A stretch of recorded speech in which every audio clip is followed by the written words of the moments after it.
Licenciado en Ciencias de la Educación por la Universidad KS. Se desempeñó en la enseñanza media y superior como docente y en distintos cargos de gestión educativa.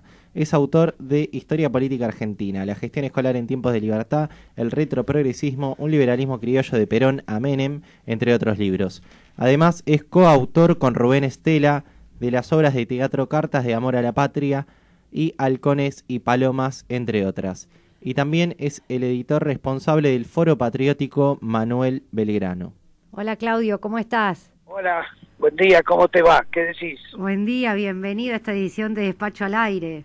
Bueno, muchas gracias por llamarme y muchas gracias por la presentación que han hecho. Bueno, les cuento a los oyentes que te convocamos para el programa de hoy porque ayer, o sea, jueves 3 de junio, se conmemoró un nuevo aniversario del natalicio de Manuel Belgrano, abogado, economista, periodista, político, podríamos estar horas hablando de él, pero vamos a tener los 15 minutos de esta entrevista y quiero que seas vos el que hable de Belgrano, así que contanos, ¿qué es lo que más destacás de su figura? Puede ser como hombre, político, economista, elegí vos. No, bueno, en la vida de Belgrano todos los aspectos, aún incluso, digamos, los más controvertidos, que pueden ser aspectos de su vida privada, y me refiero, digamos, a la relación que ha tenido con algunas mujeres, dejando de lado de eso, toda la vida de Manuel Belgrano es una vida a destacar. En principio proviene de una de las familias más poderosas de la ciudad de Buenos Aires. Su padre era un gran comerciante de la ciudad, de vastísimo giro económico. Por esa situación, Manuel Belgrano fue a estudiar a España, en donde su principal, digamos, dedicación fue a la economía. Y vinculado a las autoridades españolas, vinculados al rey, digamos, a los ministros de Carlos III y posteriormente de Carlos IV, logró que fuera nombrado secretario del consulado que se creaba en la ciudad de Buenos Aires.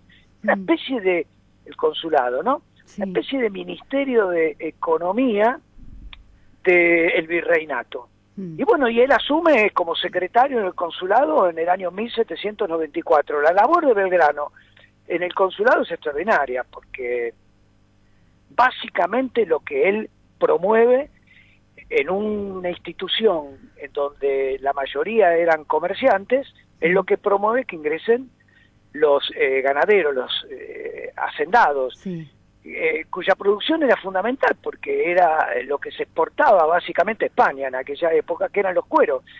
Y estos hombres no formaban parte de ninguna organización, sus voces no eran escuchadas. En consecuencia, Belgrano promueve la incorporación de los ganaderos al consulado, el rey lo aprueba, y a partir de ese momento el consulado ya tiene otra cara. Claro. Es decir, tiene al sector social, digamos que es el que genera divisas. Muy importante porque Belgrano esto lo tenía absolutamente claro, la necesidad de aumentar las exportaciones para generar ingresos económicos fundamentales. Sí. Así que bueno, esa fue su principal labor en el consulado y por eso promovió además la agricultura. Si, digamos, la agricultura en nuestro país tendría que tener un busto de bronce, ese es el de Belgrano, promoviendo básicamente el lino y el cáñamo. Y te llevo un poco a la época en la que dabas clases, no sé si seguís dando clases, pero ¿cuál es la anécdota o historia que más sorprende a tus alumnos?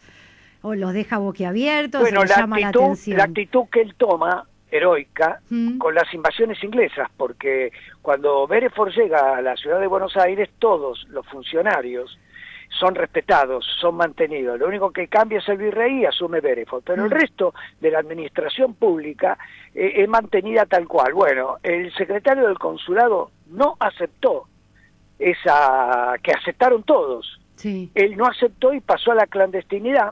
Incluso él en sus memorias dice una frase que en aquella época se repetía mucho: el amo viejo o ninguno. Y pasa a la clandestinidad. cuando en general el resto de la administración pública, los funcionarios, fueron al besamano de Bereford. Esa fue una actitud digna de Belgrano, porque en definitiva no se sabía qué iba a pasar. De nadie, cuando Bereford se apoderó de la ciudad, tenía en claro que los ingleses iban a perder. Eso no estaba claro. Pero bueno, Belgrano tomó una decisión no por conveniencia, sino tomó una decisión en función de cómo él evaluaba sus emociones y su pensamiento.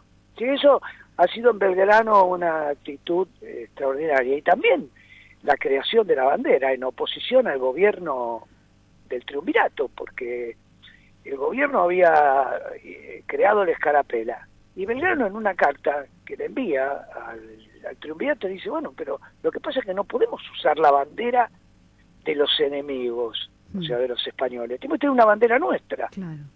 Y entonces él, sobre la base de los colores de la escarapela, crea la bandera. Ahí hay un problema importante, porque Rivadavia no está de acuerdo con eso, y le ordena bajar la bandera. Bueno, eso ha sido también una actitud importante de Belgrano, ¿no? Y después, la decisión para mí fundamental es desobedecer a Rivadavia y de la batalla de Salta. Era de ganar la batalla de Tucumán y la batalla de Salta, nosotros tenemos los límites de la Argentina actual. Pero si nosotros hubiéramos perdido, porque Rivadavia le ordena a Belgrano retroceder hasta Córdoba, y Belgrano desobedece, y da la batalla de Tucumán, gana, y luego da la batalla de Salta y gana. Y ahí adquirimos los contornos geográficos de la Argentina actual. Si no, era muy posible que la Argentina actual llegara hasta Córdoba. Wow. Entonces, bueno, digo, esa actitud de Belgrano es también una desobediencia heroica, agradecida. Sí. Por esta generación, por lo pronto, o las que siguieron a la de él.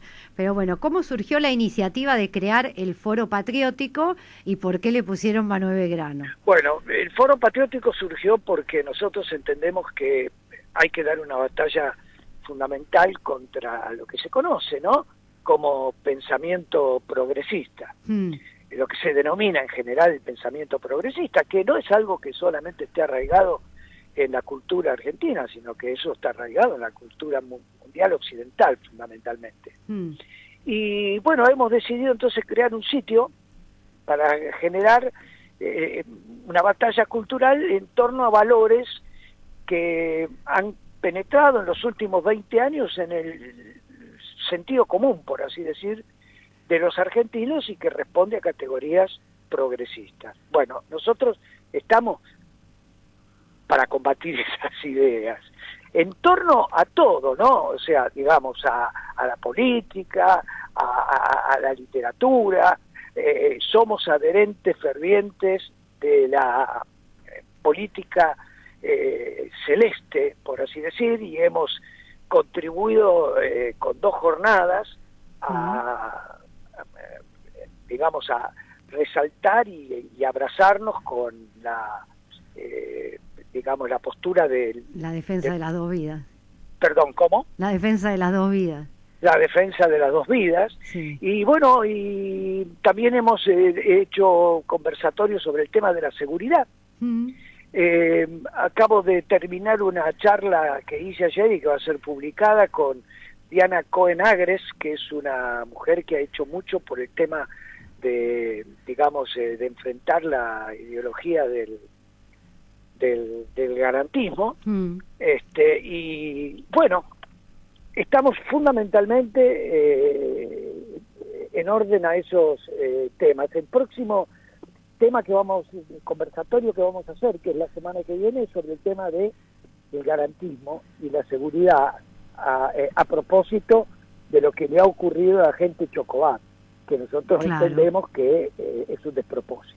Así es, bueno, espero la invitación. En general siempre me llega y cada vez que puedo estoy, a veces no puedo por otros compromisos, sobre todo los legislativos, pero en general ahí estoy. Y justamente te iba a preguntar por un conversatorio en particular que se tituló La Argentina que queremos, que me parece que fue espectacular, que vos expositores de lujo, y quería que compartieras con nuestros oyentes, no sé, alguno de los puntos salientes, ¿no? O algo que pensás vos de la Argentina que queremos. Bueno, mirá, en torno a este tema de la Argentina que queremos, es una Argentina en donde, primero, no exista la desigualdad social que estamos lamentablemente viviendo. No queremos tampoco que una élite política, que es lo que está caracterizando a la Argentina hoy día, le dé la espalda a las necesidades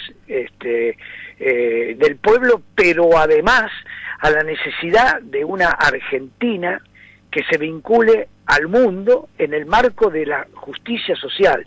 Pareciera ser que el progresismo ha creado la idea de que la Argentina, para tener justicia social, debe aislarse y encerrarse. Y nosotros estamos convencidos que la justicia social y las reivindicaciones tienen que darse en el marco de una Argentina integrada al mundo.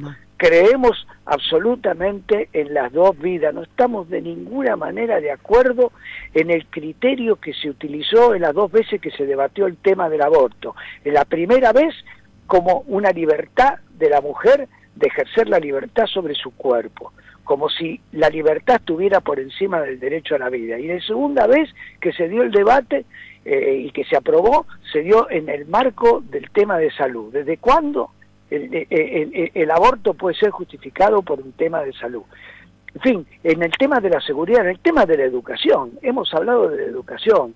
Nosotros planteamos la necesidad del mérito en el tema educativo.